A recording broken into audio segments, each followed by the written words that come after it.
Dan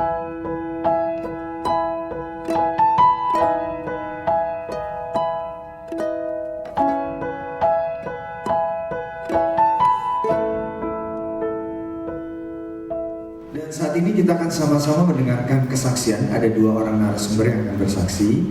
Yang pertama Ibu Tiffany dan kemudian ada Ibu Lili. Ya, saya persilakan untuk naik ke atas stage ya. Baik Bu Tiffany maupun Bu Lili. Ya, kasih tepuk tangan dulu buat mereka berdua. Ini ibu-ibu yang luar biasa ya, yang sudah tahan uji ya, terbukti tahan uji, tahan badai. Tadi Bu Gem bilang kalau suaminya rada error, nggak beres, silakan duduk, boleh di mana aja. Ya, saya naik ke sini ya. Nah ini bikin jantungan gitu, jantungan. Kalau suaminya datang dikasih anduk ya, buat mandi ya, bukan buat dibekap ya. Ya, hati-hati ya. Ya. Suaminya disediain piring, disuruh makan, bukan buat dilempar ya. Harus jelas ya. Jadi bapaknya ada berapa sih? Satu sama saya. Rian bukan bapak-bapak ya. Jadi Pak ya, nanti kalau disediain anduk sama Ibu Sian ya, bukan buat dibekap ya Bu Sian ya. Kesal ngeliat dia, gua bekap aja ya. Baik, hari ini kita akan sama-sama mendengarkan kesaksian bagaimana Tuhan memproses seorang Tiffany dan seorang Lili yang hari-hari ini boleh hatinya mulai dipulihkan ya. Betul, hatinya sudah dipulihkan. Puji Tuhan. Nah ini mic-nya dipakai. Apa kabar hari ini Tiffany? Baik. Puji Tuhan. Bisa suaranya digedein lagi yang Tiffany? Puji Tuhan baik ya. Hari ini dia datang bersama 3 orang anaknya. Ya. Betul ya. Usia berapa aja anaknya? Yang pertama jalan 11, yang kedua 2 tahun setengah, yang ketiga 4 tahun. Nggak terbalik. Yang berapa tadi? 4. Sampai saking grogi dia bingung ya. 2 tahun setengah, 4 tahun. 4 tahun, 2 tahun setengah ya. Oke. 4 tahun sama 2 tahun. 11, 4 tahun dan Anda sekarang mengurus anak itu Ya. sendiri. Bagaimana ceritanya Anda bisa ada di sini untuk bersaksi? Silakan bersaksi. Kasih tepuk tangan dulu, kasih tepuk tangan. Nama Septi, saya kenal PDF Victory ini tahun 2017. Waktu itu rumah tangga saya tuh diuji di tahun ke-7. Jadi waktu itu saya pas hamil kedua dan ketiga, anak kedua gitu, pertamanya gitu. Dari situ saya dapat KDRT secara verbal sama fisik. KDRT? Ya. Apa aja? Bagian-bagian mana ya? Ya kayak, ya pokoknya dipukul lah gimana. Kepala, semua, badan? Ya gitu deh, saya nggak berani jelasin. Oh iya, oke. Ya pokoknya KDRT fisik sama KDRT verbal gitu aja. Oke, terus lanjut. Ya sampai hamil kedua ketiga pun saya ada diganggu sama mistis. Mungkin sebagian orang nggak percaya apa itu ilmu hitam, tapi saya ngerasain sendiri di kehamilan saya kedua dan ketiga. Banyak hal yang saya hadapin gitu. Dan waktu itu saya untuk sudah kenal PD Victory ini, di saat saya susah itu saya cuma punya 3 orang yang saya percaya waktu itu buat ngebantu diri saya. Karena waktu itu saya berpikir saya harus menjadi positif, saya nggak boleh kayak orang lain. Mungkin waktu itu keadaannya saya masih muda, mungkin ya udahlah cerai aja gitu, karena di luar aja mungkin mantan masih nunggu, atau di luar sana masih bisa nerima saya, meskipun saya hamil atau punya anak juga masih pada nerima. Tapi yang diajarin Ci Erli adalah saya harus tetap melayani suami dan nggak boleh cerai. Padahal di keluarga, di teman-teman sendiri pun semuanya menyarankan saya cerai karena sudah keterlaluan banget waktu saat itu. Mental saya pun sempat kena baby blues, sempat kena PPD, gangguan kecemasan juga gitu waktu itu. Tapi puji Tuhan, saya kenal sama komunitas PD Victory, terus saya dapat konselor. Tapi saya konselor psikolog gitu, maksudnya psikolog saya kan kebanyakan psikolog di sana kan menyarankan untuk bercerai. Saya nyari psikolog tuh Kristen juga, tapi yang saya dapat dari psikolog saya waktu itu kan keadaan suami saya waktu itu mau cerain saya gitu. Tapi psikolog saya bilang kalau Tuhan gak izinkan kamu cerai, Tuhan gak akan izinkan kamu cerai gitu. Dan waktu itu padahal pas waktu saya udah lahir anak kedua ketiga itu udah ada orang pengadilan datang ke rumah, saya dicerai paksa. Dan waktu itu saya nggak tahu, saya juga lagi hamil. Itu dicerai paksa, udah rasanya udah gila banget gitu. Sebulan itu udah pokoknya gimana ya, rasanya udah kayak nggak ada dunia lagi gitu. Kayaknya masa depan saya udah hancur banget waktu itu. Tapi saya ingat kata konselor, kata Ci Eli, dan waktu itu juga dibilang harus tetap kuat, harus tetap melayani suami. Jadi selama suami saya waktu itu di luar sama perempuan lain, saya tetap melayani suami seperti biasanya gitu. Dan ada beberapa pelapor yang waktu itu sempat saya ketemu dan saya nggak pernah ngelabrak pelapor itu sampai kasar gitu. Saya cuma bilang, kamu masih muda, dan saya maafin kamu, tolong jauhi keluarga saya doakan kamu supaya diberkati, dapat jodoh yang terbaik gitu. Dan semenjak semuanya itu, semua pelapornya waktu itu saya doain seperti itu.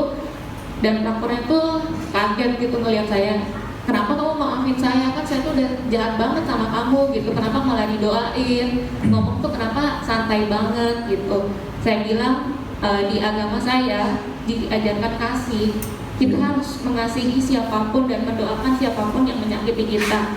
Meskipun keadaan waktu itu suami juga kan keadaan yang KDRT verbal sama fisik, belum lagi ada keluarga di sini nggak mendukung karena saya kan merantau. Mama saya di Bandung, kebetulan mama saya juga nggak tahu gitu waktu itu. Mama saya sengaja nggak dikasih tahu, nggak ada saudara yang tahu, takut mama jantungan atau gimana, soalnya sakit kan waktu itu gitu. Dan sempat juga saya kan ada ilmu hitam yang ngeganggu ke rumah. Itu tuh saya nyari tahu waktu itu ada 5 pendeta di Bali waktu itu yang bilang memang saya diganggu gitu. Awalnya kan nggak percaya gereja gitu. Mereka tuh semua ngomong semua, sampai pendoa pun bilang gitu kalau saya itu mau dibunuh sama anak-anak saya gitu. Jadi banyak kejadian hal-hal saya sama anak-anak saya sendiri ngerasain kalau waktu itu dihamil anak kedua dan hamil anak ketiga itu diganggu banget gitu.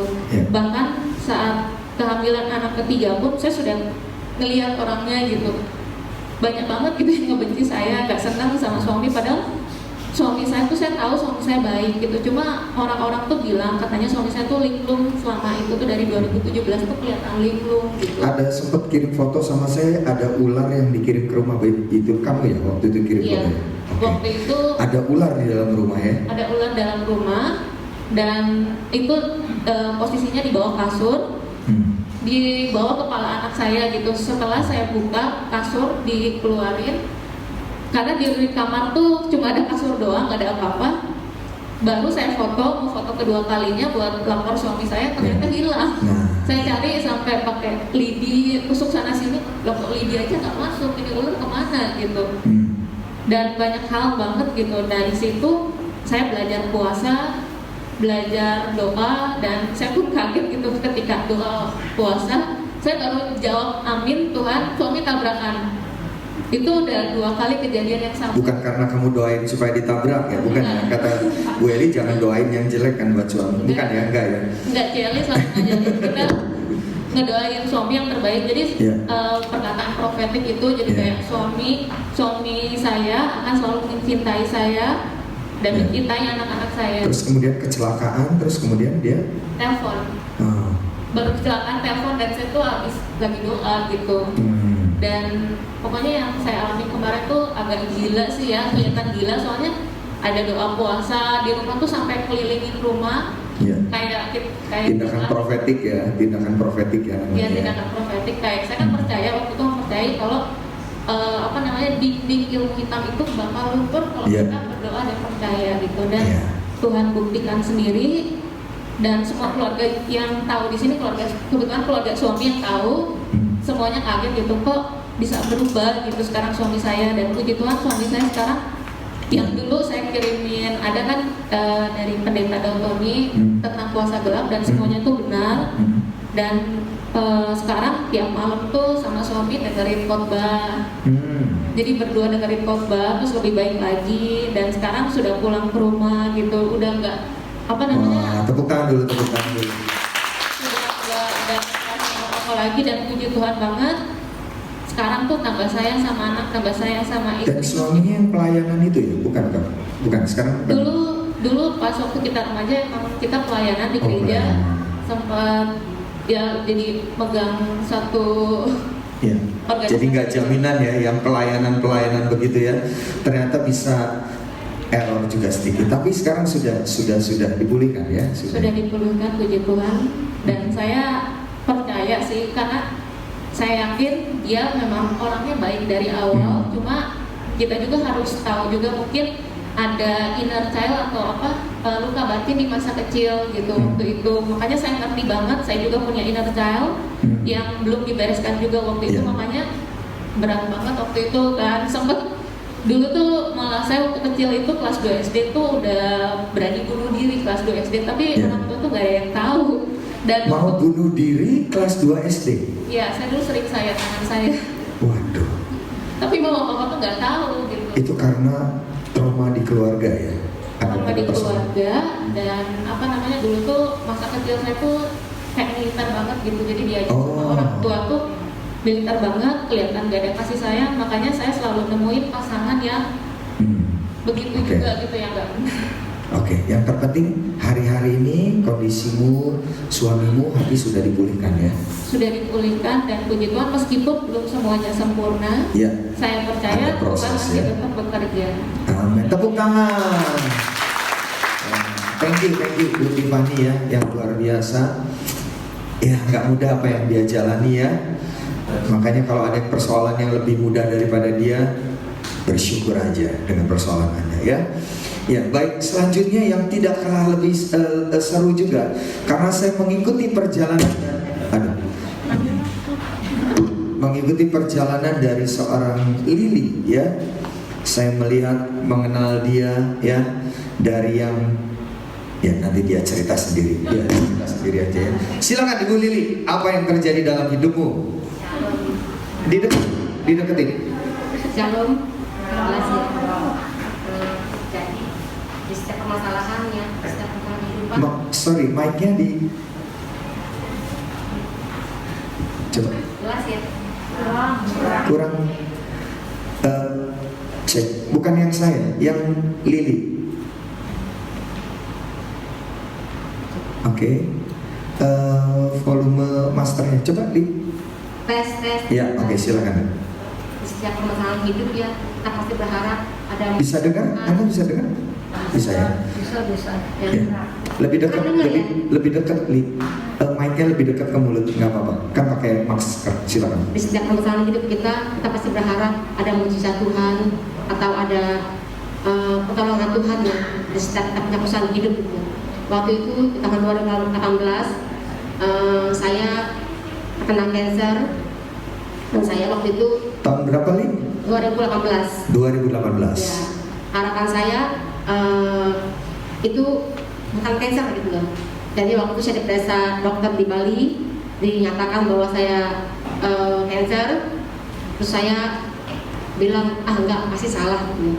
Jadi saya masih coba ya untuk mengelak saya gitu loh.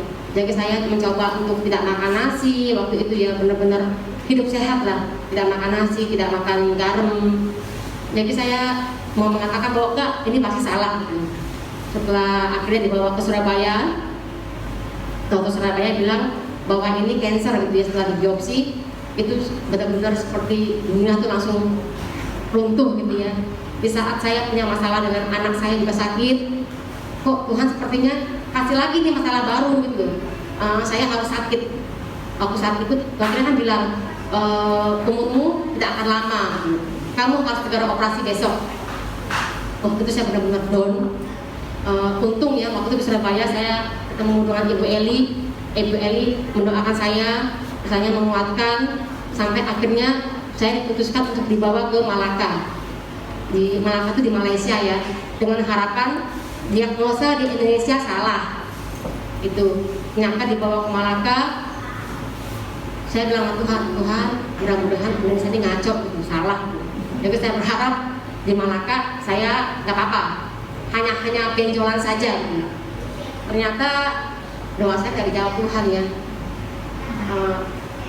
Dinyatakan bahwa cancer, dan yang saya lebih down lagi, ternyata cancer saya ini cancer yang ganas. Dan saya bilang Tuhan, kalau emang cancer sudahlah, saya sudah pasrah saya gitu kan. Saya bilang yang penting saya bisa sembuh, ada obatnya. Itu harapan saya. Ternyata juga bukan yang dimauin sama Tuhan gitu. Dokter bilang cancermu cancer ganas, dan yang lebih membuat saya lagi seperti benar-benar gitu. Dia bilang tidak ada obatnya. Saya waktu itu benar-benar sampai tidak bisa bicara, tidak bisa. Saya gila, saya bilang berapa lama lagi sih harus hidup gitu loh. Tidak ada obatnya. Saya tanyakan, terus obatnya apa dok? Ya kamu hanya bisa di kemo, hanya bisa di radiasi, tidak ada lagi jalan yang lain. Terus dok, kalau saya nanti kamu lagi, ya sama juga, kemo lagi, radiasi lagi. Waduh, saya benar-benar kayak kemo, radiasi itu kan sepertinya tuh gimana ya? Kalau orang bilang di kemo berarti hidupmu nggak lama kan? Apalagi radiasi gitu. Saya harus jalani kemo selama 7 kali, radiasi 25 kali. Kayak capek sekali gitu. Wah, saya bilang capek gitu. Waktu saya kemo pertama, saya mengalami seperti dipukuli gitu ya, dihajar gitu. Badan saya sakit semua. Saya bilang sama suami saya bilang, aku nyerah, aku nggak kuat bro. Kalau Tuhan mau panggil ya. Aku benar-benar nggak kuat. Ya misalnya anak-anak, saya udah kayak bikin wasiat gitu. Anak-anak aku kasih kamu jaga baik-baik. Saya bilang, aku nggak kuat ya. Aku nyerah aja. Puji Tuhannya, suami juga menguatkan saya ya. Dia bilang, kamu harus kuat ini. Gitu. Kamu harus ingat aku, harus ingat anak-anak. Gitu. Kita berjuang bersama-sama. Kamu nggak sendiri. Dia bilang itu. Ada aku temenin kamu. Gitu. Saya bersyukur ya. Di saat saya susah, ya itu ya. Mungkin Tuhan punya cara-caranya sendiri. Gitu. Suami sangat-sangat mendukung. Misalnya menemani saya di Malaysia. Di saat saya nggak bisa makan, dia rela gitu ya jalan kaki jarak jauh untuk memberikan saya makanan. Sampai ke rumah saya mual, karena kan di kemo kan mual, saya muntah gitu. Suami itu nggak pernah mengeluh, bilang, kamu nih ya bikin capek aku. Itu tidak ada sama sekali gitu. Dia bilang, oke, kamu mau makan apa? Ini nggak usah dimakan, buang aja ya katanya. Beli lagi yang baru gitu. Jadi kita melihat di situ tuh kasih Tuhan, ya itu melalui suami saya gitu. Di situ saya merasa kalau Tuhan tuh punya cara-cara sendiri gitu dalam kehidupan saya. Ya apa yang saya harapkan, apa yang saya inginkan, Tuhan bilang bukan, itu bukan. Tapi aku punya maksud tersendiri buat kamu gitu ya. Ya salah satunya ini ya, saya balik bersaksi itu buat saya satu keajaiban. Amin. Berikan tepuk tangan. Sempat melihat dia gundul. Ini asli sekarang rambutnya. Sempat gundul waktu saya ketemu, aduh badannya habis kemo yang keberapa ya, nggak tahu saya lupa, badannya hancur gitu, aduh ya kecil banget ya. Nah tapi sekarang luar biasa, dan hasil biasanya kalau cancer begitu ada cek rutin begitu kan? Harusnya cek. Harusnya cek. Nanti saya dokter kan bilang karena ada obatnya ya. Ya. Ya. Jadi tidak belum cek lagi sampai hari ini, tapi percaya kalau Tuhan sudah sembuhkan total ya. Amin. Amin. Berikan tepuk tangan. Di sini ada survivor kanker juga. Ada survivor kanker? Puji Tuhan, nggak ada ya, berarti semua sehat ya. Haleluya. Jadi kita percaya ya, hari-hari ini orang-orang seperti inilah yang akan dipakai Tuhan ya, yang sudah berhasil melalui proses kehidupan. Nah, Sekarang adakah yang mau bertanya kepada baik Tiffany maupun kepada Lily? Ya. Aduh, kaget lagi. Pertanyaan kepada Tiffany maupun Lily, ada yang mau bertanya? Nggak apa-apa. Astaga Tuhan. Nggak, soalnya harus pakai 2 mic. Kalau mic yang semester satu lagi kemana ya? Nggak ada. Satu lagi. Ya, yang ada satu lagi kan mic-nya ya. Nah, tolong di ini saya nyalakan.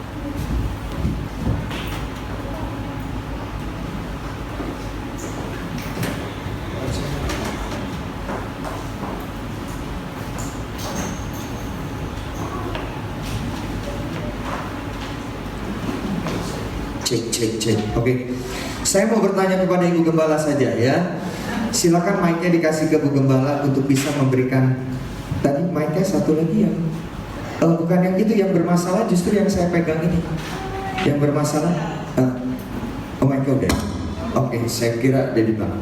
Baik, Bu Gembala, kalau misalkan menghadapi persoalan seperti Tiffany, dipukulin terus di KDRT terus seperti itu.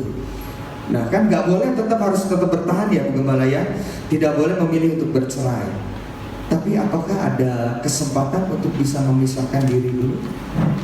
Ya, kalau memang kadang ada suami-suami yang psikopat ya, jadi itu yang bahaya. Jadi kalau sudah punya suami yang 2 kepribadian ganda ya, sampai kita mengalami KDRT yang parah, kita boleh pisah sesaat ya. Jangan cerai, tetap perceraian itu kedaulatannya Tuhan. Jadi maksud saya gini, ibu-ibu mengalami keadaan yang sulit apapun, jangan pernah mendahului Tuhan.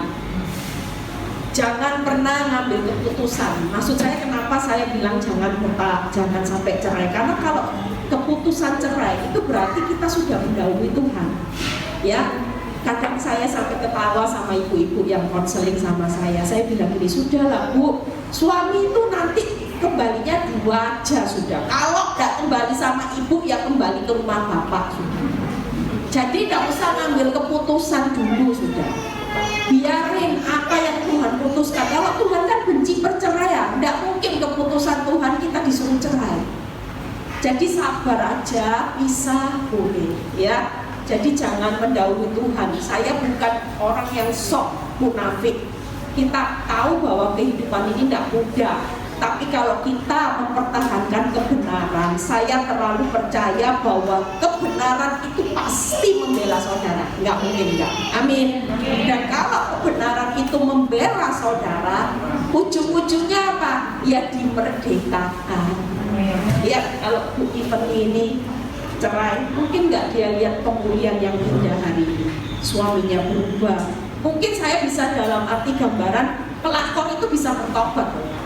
Ya, saudara jangan meremehkan kasih. Tadi pagi, nanti ini setelah selesai saya akan telepon. Ada seorang, mama saya tadi saya lihatin, orang dari seberang, ya, pakai WA saya itu saya lihat, ya, pakai jilbab. Saya pikir kenapa? Tahu, nanti saya tunjukin chatnya sama saya. Dia kagum dengan Tuhan Yesus. Saya kagum dengan kasih Tuhan Yesus. Ibu bilang, Bu, jangan ibu keberatan tidak membimbing saya untuk mengenal Yesus lebih dalam. Apa tidak merinding di tubuh saya? Lewat khotbah ibu, tiap kali saya dengar Yesus, saya bisa nangis-nangis. Saya belajar kasih Yesus lewat kehidupan ibu. Nah, saudara perlu tahu, ya. Jadi hari ini Bu, percayalah, selama hidup menderita, berkarya aja terus buat Tuhan. Ya, Tuhan Yesus memberkati. Oke. Sorry, ada problem terus ini mic-nya ya. Baik, jadi tetap bisa ada kesempatan berpisah terlebih dahulu ya apabila mengancam jiwa, begitu ya. Nah, tadi sempat Tiffany bilang doain para pelakor juga ternyata dia. Nah, biasanya kita mau balas sama pelakor, tapi dia lebih memilih untuk mendoakan. Nah, sekarang pertanyaan, ada yang mau bertanya? Silakan, silakan, ada yang mau bertanya dulu? Ada yang mau bertanya? Nah, sekarang tentang Lili, ya. Ada banyak orang yang memilih untuk meninggalkan Tuhan ketika mengalami persoalan yang berat seperti Lili seperti ini, ya. Kira-kira Bu Gembala, ada pertanyaan begini, Bu, saya ini sakit bertahun-tahun gak selesai-selesai, ya. Terus saya mau bertahan juga, kayaknya tenaga sudah mulai habis. Nah, apa yang harus saya lakukan, Bu? Karena ternyata Tuhan tuh gak jawab doa saya. Puluhan tahun ada loh yang saya ketemu orang yang cancer tahun 2000. Sekarang udah berapa? 22 tahun. Cancernya bukan hanya satu. Sekarang di paru-paru, di otak, di mana 22 tahun. Kira-kira gimana, Bu? Ya. Kalau menurut saya terlalu percaya dengan firman hati yang gembira itu obat yang manjur. Amin. Ya, saya dulu lihat Lili sebelum dia kena cancer. Jujur, waktu divonis 1 minggu setelah dia divonis cancer, itu sebelumnya 1 minggu kita ini ketemu setelah selesai ibadah, dia ajak temennya konseling sama saya ketemu di kafe. Waktu ngobrol, temennya bilang gini, ini loh orang enak Bu Eli, hidupnya zona nyaman. Oh iya, hidupnya nyaman ini, punya suami yang cinta mati, saya bilang. Memang zona nyaman, tapi kamu kan tak tahu apa yang akan terjadi dalam hidupnya. Dalam hati saya, orang benar itu tidak mungkin ditaruh di zona nyaman. Pasti ada proses. 1 minggu kemudian baru dikabari dia kena kreatif mati. Ya. Tapi dalam hati saya bilang ini, setiap kali penyakit itu pasti ada sesuatu yang kita buat di masa lalu. Nggak mungkin tiba-tiba ada virus, ya. Saya bilang kamu ini mungkin masa lalunya mungkin suka cemas, suka khawatir, berlebihan, ya. Ibu-ibu hati-hati ya. Kalau Tuhan bilang roh ketakutan, kekhawatiran bukan dari aku, berarti tiap kali saudara takut, khawatir itu dalam tubuh saudara keluarin hormon racun. Hati-hati. Kalau itu bertahun-tahun dipelihara, kira-kira tubuh saudara kuat gak? Mungkin setahun ngeluarin racun, tubuh saudara masih kuat. Tapi kalau itu dilakukan bertahun-tahun, kekuatan tubuh itu ada batasnya. Pasti suatu kali ada kali. Makanya kenapa Tuhan itu selalu punya standar di Alkitab. Bersukacitalah senantiasa, mengucap syukurlah dalam segala hal, itu supaya membentuk hati yang gembira. Amin. Nah kalau khawatir, jujur tanya Lili sering khawatir nggak dulu? Sebenarnya terlalu khawatir ya, tapi nanti kata-kata mungkin saya kasihan lagi. Tapi karena rasa benci saya terhadap kedua ya, pada mama, terutama mama ya. Karena kan mama kan ninggalin saya dari saya kecil. Kenapa mama? Ninggalin saya dari saya kecil. Oh, oke. Nah, ngerti ya. Jadi nggak mungkin yang namanya penyakit itu tiba-tiba jadi kanker. Pasti ada bunyi. Karena saya sudah mengalami teman baik saya sendiri. Orangnya sabar, kuat di dalam Tuhan, keluarganya baik-baik, happy family ya. Saya lihat dia itu orang yang periang di waktu kuliah. Dia itu orang yang sukacita bawaannya. Kenapa? Karena belum menikah. Lihat keluarganya baik, dia sendiri sabar. Waktu menikah, ya mungkin menikahnya nggak tanya Tuhan, asal dapat, ya. Di situ dia tidak tanya Tuhan, dapat suami yang pelit sekali, ya, tidak ada selingkuh, tidak pelit. Tapi itu diresponi dengan hati yang, karena dia sabar, tidak bisa keluar, masuk terus ke dalam, jengkel, setiap kali jengkel. Karena suaminya juga umumnya kasar. Saudara tahu, tidak ada sakit penyakit. Suatu kali dia check up hanya ada benjol, itu sudah kanker stadiumnya sudah akhir, ganas. Saudara lihat ya, mungkin seperti ini, Tanpa saudara sadari, makanya hari ini ibu-ibu, makanlah bakso ya. Mau makan, makanlah sudah. Jangan terus lihat suamimu, jangan terus lihat masalah. Kalau saudara sudah divonis kanker, itu jauh lebih menderita prosesnya. Sudah keluar uang banyak, tubuh ini dimasukin racun, nikmati bakso nggak bisa. Saya pernah ketemu penderita kanker yang sudah umurnya 3 bulan. Waktu dokter bilang gini, bawa pulang, mau makan apa dia belikan, sudah usianya sudah nggak lama. Saudara tahu, ditanya sama orang tuanya, kamu kepingin makan apa? Dia itu sukaannya makan batagor. Dibeliin batagor kesukaannya, dia cuma makan itu separuh udah habis. Dia bilang, apapun yang saya makan nggak ada rasanya. Saudara lihat ya. Makanya hari ini ibu-ibu jangan ciptakan kanker ya. Ingat tuh ya, mulai sekarang jangan izinkan takut.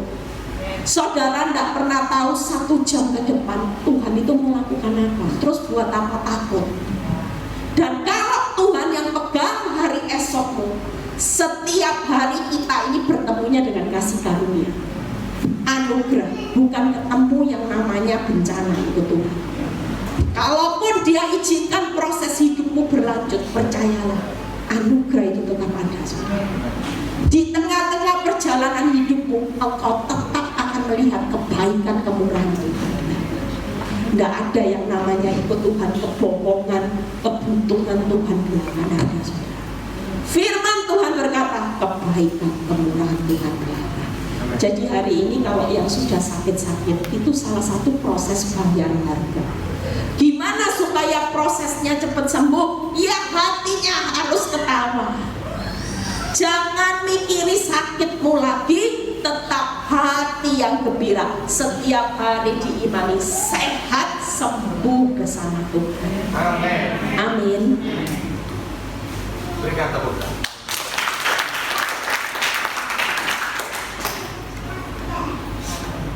Oke, puji nama Tuhan. Jadi jangan juga kepahitan hati ya, nyimpan kepahitan ya. Makanya saya suka tanya sama istri saya, nih kamu kalau misalkan ada sakit hati, kalau ada marah tuh kasih tahu ya, kasih tahu supaya apa? Jangan simpan dia, jangan simpan kepahitan. Dan sampai hari ini bukan ngomong jorok ya, sampai hari ini saya masih suka mandi bareng dengan istri saya, karena saya harus cek bagian tubuhnya dia ya, dilihat bagian tubuhnya dilihat, karena kita nggak pernah bisa tahu tiba-tiba ada benjolan. Adik saya sudah beroperasi berulang kali, ada benjolan sana, benjolan sini, benjolan situ, benjolan sini. Saya tanya, kamu kenapa? Yaitu menyimpan kepahitan. Aku udah bilang kamu jangan simpan kepahitan sama suaminya, ya kan? Saya bilang jangan simpan kepahitan, yang rugi kamu sendiri. Kemarin baru dioperasi lagi dia, sekitar 2-3 minggu yang lalu. Dia bilang, aduh sakit. Yaitu jangan simpan kepahitan. Itu adik kandung saya sendiri ya, makanya saya suka ngecek istri saya lihat ada masalah apa enggak ya. Jadi puji Tuhan ya, kita percaya seperti yang tadi disampaikan, hati yang gembira adalah obat yang maju. Mungkin ada pertanyaan dari jemaat, angkat tangannya kalau yang mau bertanya. Ada 1 buah voucher menginap di gak ada yang mau bertanya. Sangat diberkati, gak sulit yang Anda hadapi ya. Mau bertukar posisi? Amin, amin, katanya begitu ya. Bertukar posisi, gak mau ya. Tapi mau berkatnya yang besar? Pasti mau tentunya ya. Kalau mau berkat besar, proses yang Anda jalani juga harus besar ya. Karena apa? Karena Tuhan benar-benar menguji setiap kita. Amin. Semua diberkati hari ini. Tepuk tangan bagi kemuliaan nama Tuhan. Thank you Tiffany yang datang hari ini bersama 3 anaknya ya. Thank you Lily ya, yang semakin hari semakin sehat, semakin gendut, semakin cantik, semakin gendut. Asli Lily. Jujur ya, saya lihat mereka berdua ini semakin cantik. Dulu saya ketemu Tiff waktu proses, aduh dalam hati saya, Tiff ini suaminya ganteng ibu-ibu ya, ganteng sekali. Nah terus saya lihat Tiff gini, aduh gimana ini suaminya, lihat wajah orang stres itu beda. Tapi setelah waktu ketemu dia hari ini, wow, beda. Amin. Auranya itu keluar, ya. Kita percaya bahwa Tuhan itu punya tujuan. Makanya hari ini ibu-ibu sudahlah, kita ini pulang nanti ya, siapin solusi yang kasih. Jangan mulai bawa kemarahan. Itu juga membawa saudara akan hidup sehat mulai hari ini. Ya, Tuhan Yesus memberkati. Amin.